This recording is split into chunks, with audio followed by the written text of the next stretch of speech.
Good morning, good afternoon, or good evening, my fine friends. Welcome to the 24th episode of the 9th season of the Tom Petty Project podcast. I'm your host, Kevin Brown.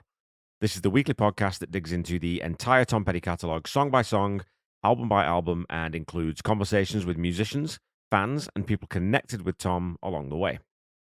Last week, of course, was Mike Campbell's 74th birthday, and I'd written up a little post that turned out, and I'll talk about this later, it was shared a lot. One of the best comments I saw was this one from Linda Morgan, and I wanted to share it with you. As she said, when my son discovered Tom Petty and the Heartbreakers, he was in a car seat in the back seat, 4 years old, listening to my cassettes and eventually CDs. As he grew, he was opened up to all types of music. When he was 15, in 2003, he told me he had some bad news for me. I braced myself. Then he told me, you know all those smoking guitar riffs and just plain tearing it up with the guitar strings you love about Tom Petty? I nodded my head. He continued, well, Mom, I'm sorry to burst your bubble, but that is all Tom's guitar player, Mike Campbell. His face was so serious. I just patted his cheek and said, who do you think I named you after, Michael? He still gets a kick out of that. My Michael is a great guitarist too.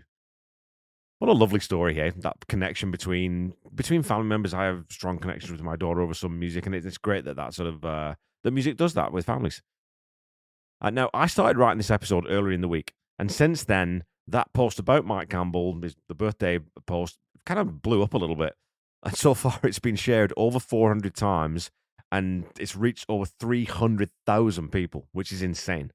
So, thanks to anyone who did share. Maybe it'll bring a few more people over to the podcast and a few more people over to our little Tom Petty appreciation community that we have going on here. Last week's song was the toe tapping Making Some Noise. I got a lovely comment from JB Kaufman on Facebook who said, great rocking tune. I never noticed how musically it actually does somewhat fit on this album until your pod. Thank you for that. Thank you, JP. I always thought it kind of stuck out as a rocker needing a rocking song on there near the end, at risk of compromising the messages and feel of the album. A great rocker, an 8 as a standalone, but perhaps an unnecessary track on this album for me. Probably necessary for the band, Stan and Mike for sure, and necessary for the fans who came to hear the 70s and 80s rocker. Well, thanks a ton again for that, JP. I mean, it definitely stands out stylistically, but I think I said this in the episode too. Sonically, Jeff, Mike, and Tom did an amazing job making sure that it didn't stray too far away from the production roots of Into the Great Wide Open. The inimitable Paul Roberts, my executive producer, commented, great pod, Kev. Thank you so much, Paul. You're probably right. We do sometimes get too wrapped up in the technicalities of music.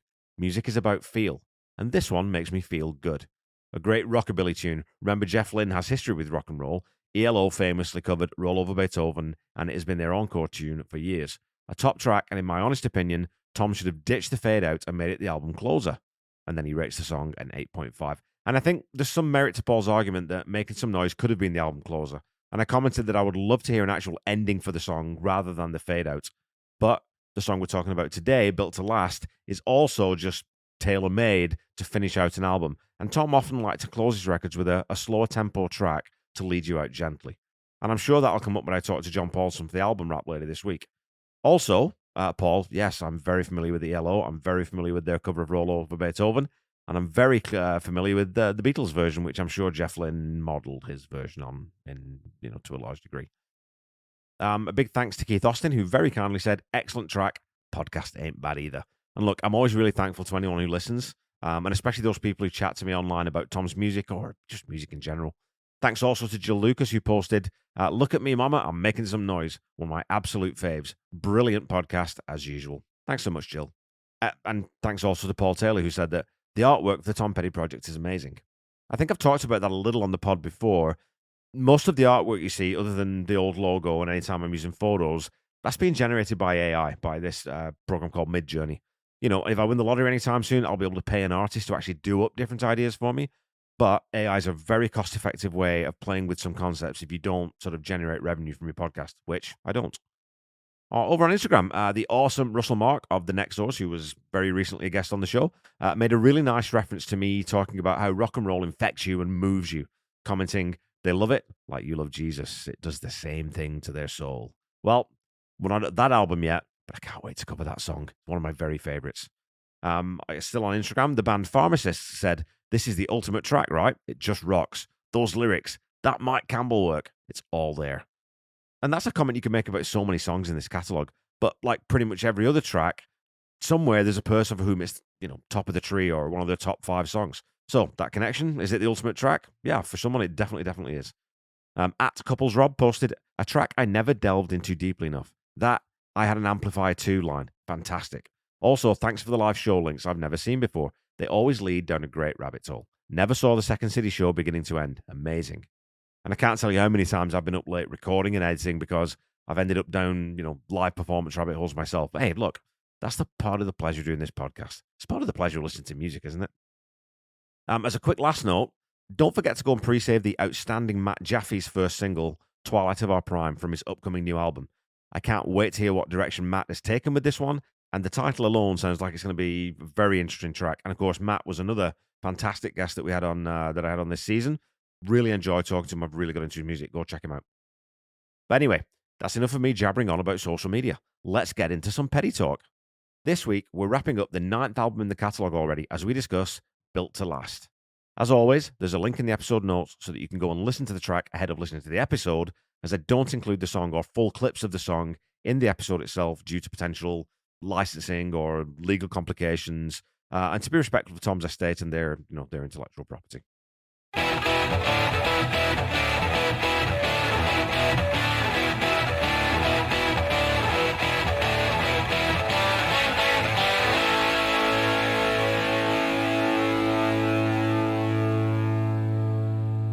In Conversations with Tom Petty, author Paul Zolo asks of Built to Last, is it true that you were annoyed because the Grateful Dead had a song with the same title?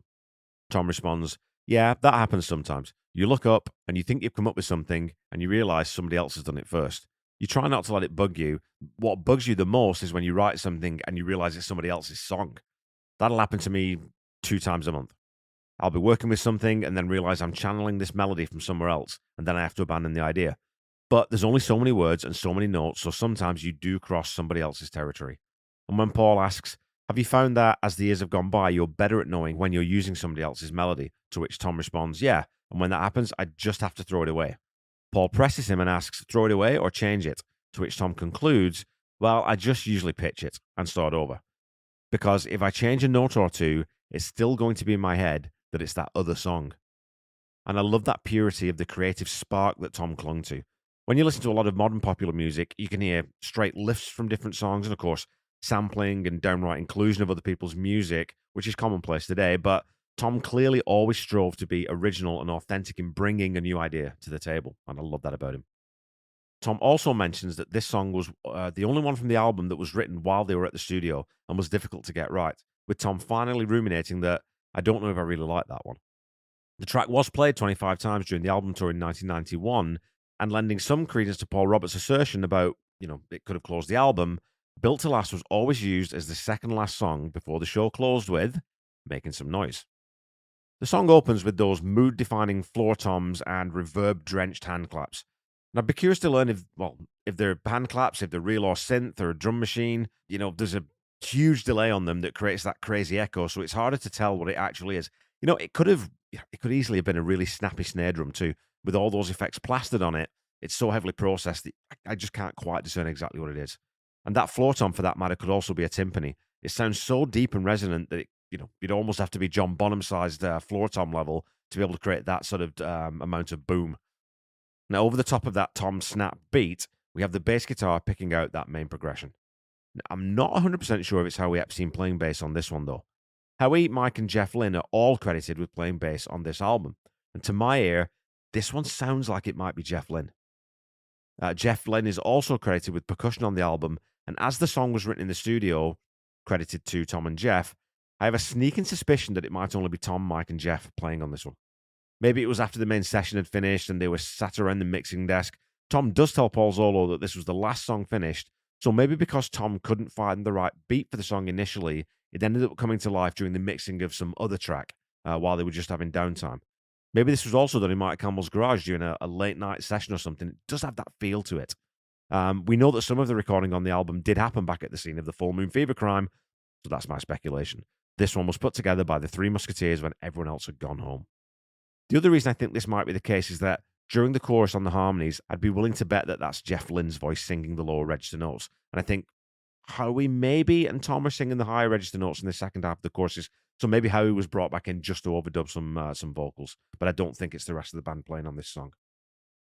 The first verse plays out over top of that drum and bass pattern and no additional instrumentation. The second, starting on I Want Her More Than Diamonds, sees the introduction of a clean tone, palm muted guitar with that same huge delay applied. This guitar is following the bass pattern, and we hear the addition of an organ, stabbing the root chords in time with the timpani or tom hits. That organ is mixed way over in the right channel, so you can pick it out pretty easily by just removing your left earbud. In the chorus, we hear Mike Campbell, I'm assuming, playing what sounds like might be a steel guitar. It's being played with a slide guitar at least, but it seems to have a fairly distinctive tone that makes it kind of sounds like a lap steel, but I don't think it is. It sort of has a wee bit of a ring of like a Nashville resonator or something, but I don't think it's that either, so I'm not 100% sure exactly what Mike's playing there. After the chorus, we get back into that main beat with the addition of the organ, just playing the straight chords. We get some more harmonies here, and the slide guitar comes back in again. And in the second chorus, we have the addition of what sounds like little synth stabs, but could just as easily be a heavily processed guitar. So we're 2 minutes into the song now, and we've had 2 verses, chorus, 2 verses, chorus. It's all been very patiently built, and despite that huge delay effect and the big roomy reverb, there's a heck of a lot of space in this song. Gone are the 3 or 4 layers of guitar. There's no acoustic in this. It's quite a minimal arrangement in terms of guitar. And instead, the arrangement to this point has been deliberately stripped back, but given a huge amount of character to really let Tom's vocal cut through. The reverb on Tom's vocal is a lot drier and makes it distinct from the effects on the instrumentation. And this is a wonderful vocal from Tom too. He sings the majority of the song in that nice, easy mid-range that he's so adept at, before stretching it thin and into that sort of strangled delivery on certain phrases in the chorus. I'll talk about this later, but it's a style somewhat reminiscent of his work on the first 2 albums. After these verse-chorus iterations, we move into the bridge. And for me, this is the release that I imagine got this song over the line. You can hear how the rhythm of this song had to be precisely what they ended up with, as a straighter back simply wouldn't capture the heart of the song.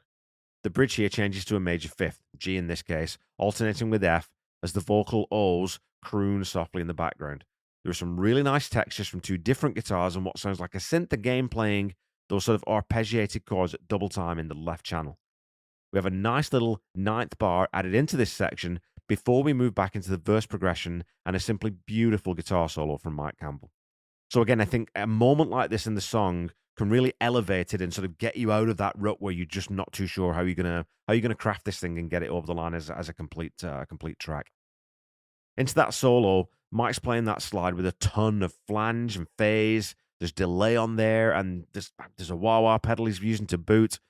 So it's yet another solo from Mike that sounds absolutely nothing like anything he's ever played with the Heartbreakers to this point. It's another one of those moments that makes you just sit in awe of how perfect his understanding of what the song needs is. It's deftly and gently played, with the emphasis coming from the effects rather than any virtuosic fireworks. This is something that obviously the U2's The Edge honed into a full art form in the early 80s, but Mike applies it in a far more subtle way here. Possibly my second favourite solo on the album, after Dark of the Sun.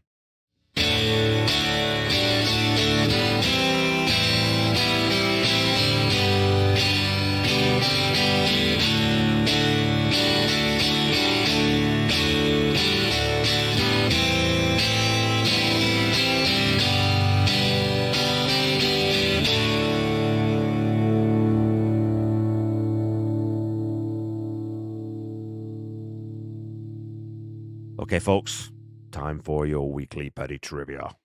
Your question from last week was this. On 1993's Greatest Hits album, which song replaced Something in the Air as the 18th track on the 2008 reissue? Was it A, Stop Dragging My Heart Around, B, Anything That's Rock and Roll, C, Jammin' Me, or D, Insider? Well, Jammin' Me was certainly the biggest hit that was omitted from the Greatest Hits compilation, and meant that Let Me Up I've Had Enough was the only album not represented on this release. Anything That's Rock and Roll was included as a bonus track on the European release, sequenced along with the other tracks from the debut album, and Insider was never actually released as a single, despite being one of 2 monumental collaborations with Stevie Nicks at that time, and despite having a video produced, and despite being, for me at least, one of the standout tracks in Tom's catalogue. So that only leaves the other track that he recorded Stevie with, which was released on her seismic debut solo record Belladonna in 1981? So your answer is Stop Dragging My Heart Around. Your question for this week stays with the Greatest Hits album. Along with the two new tracks, Mary Jane's Last Dance and Something in the Air, which other song from the album was re-released as a single, inexplicably failing to chart on the Billboard or US rock charts? Was it A, Breakdown, B, American Girl, C, Listen to Her Heart, or D, Don't Do Me Like That?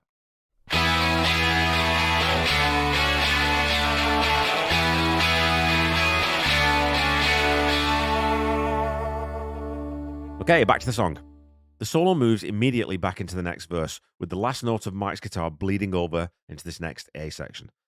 In addition to the organ, drums, and bass, the muted guitar is now slightly crunchier and playing fuller chords in that staccato rhythm. We're also hearing Mike's solo-toned guitar taking a couple of little single or double note fills here and there, and there's a really nice little turnaround between the two choruses that follow. That wonderful swell of guitar, organ, and vocal still washes us along serenely, but after the 8 bars of the first chorus, we get a short single bar and a very brief little clean-toned lick, possibly from Tom this time. It's probably Mike, but it sounds like it's the other guitar, which leads us back into that A minor first chord of the B section. It's such a smooth, unobtrusive little piece of arrangement that I'm sure there would have been big smiles and high fives in the room when they worked that part out. In the second chorus, Tom repeats the title line, or at the end of the second chorus, Tom repeats that title line, Our Love Was Built to Last, and then the instrumentation drops out to leave that rhythm section playing us out to fade. The lyrics in Built to Last are unambiguously hopeful, you would think, and quietly resilient. Perhaps it's Tom's last attempt to build a creative buttress around his failing marriage. Perhaps it's an equal attempt to put up a wall around a band that had gone through a major friction point very recently and were probably still unsure what direction they will be taking from this point on. The lyric feels in some ways like a more introspective compliment to I Won't Back Down. The sentiment is it's kind of the same, really, but the perspective and forcefulness of the emotion is focused inward in this song rather than the outward focus on I Won't Back Down. That song tells the whole world that they'll have to fight to beat Tom Petty. This one reassures loved ones of the same. I Won't Back Down is a warning. We Were Built to Last is a commitment. There's an obvious Motown flavour to this one with the heavy production and the rhythm of the piece, but the song also tips its hat back to the Beatles in the way the harmonies are assembled and mixed. It's also there in the way that Tom really croons We Were Built to Last, so it's got that sort of Beatles for sale era feel to it, to my ear. And as I posited, it also throws back in some ways to Tom's earliest days with the Heartbreakers. When he sings, But Our Love Was Built to Last, he sounds young. He sounds like that same upstart kid who sings, he sounds young. He sounds like that same upstart kid who sang, Looks Like I've Been Fooled Again. And there's a sort of a superb frailty that Tom conveys in his vocal performance here that it almost undercuts that message of reassurance and hope. There's just that very slight edge that leaves you thinking that the narrator is trying to convince himself, perhaps as much as he's trying to affirm his relationship to a third party. And if, as I suggested in the episode covering You and I Will Meet Again, this album is the one that began the second half of Tom's career rather than Full Moon Fever, it is perhaps this song that is the strongest indicator of that. Aside from a potential link to his personal life, he also seems to have the clarity of vision that the Heartbreakers are going to be his main concern from this point on. And look, yeah, I know he would record one more album without any of the Heartbreakers than Mike Campbell on it, and he did Wildflowers, which was, a solo album, but was the entire band on it. His creative path at this point now was fixed on a specific trajectory that will lead to consistent creative focus and excellence over the next almost 3 decades. We were built to last, not I. One word, packed with a ton of meaning. I feel like I've been a little bit more brief on this episode than those covering many of the songs this season, but I did want to focus more on that meaning behind this one that I infer, and I hope that's okay with you folks. Musically, this one's very simple, and when you listen to it with a certain mindset, that combination of introspection coupled with what just feels like an intimate late-night studio session, I think this song becomes a little deeper and a little more warming than it might do if you just listen to it as the slower-paced album closer Tom often favoured. It's a superficially hopeful song and a more subtly conflicted one. It's a very cool, very different vibe from the rest of the album and takes all the sting out of making some noise. And I think that overall, I can see why you would close an album with this song, but not close a concert.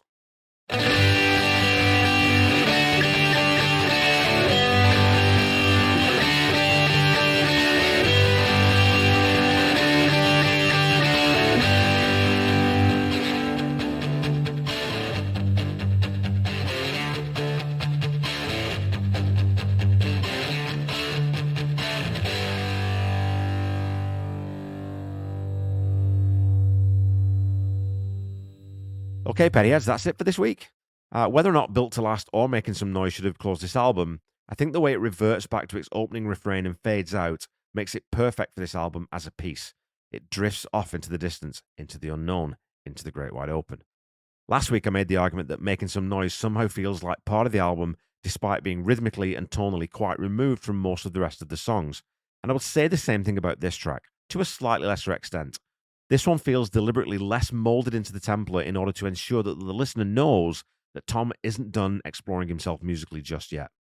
And while I don't think this one belongs in that top echelon of songs from Into the Great Wide Open, the wonderfully unique solo and the hopeful yet subconsciously uncertain lyric do mean that I'm going to rate We Were Built to Last a 7 out of 10.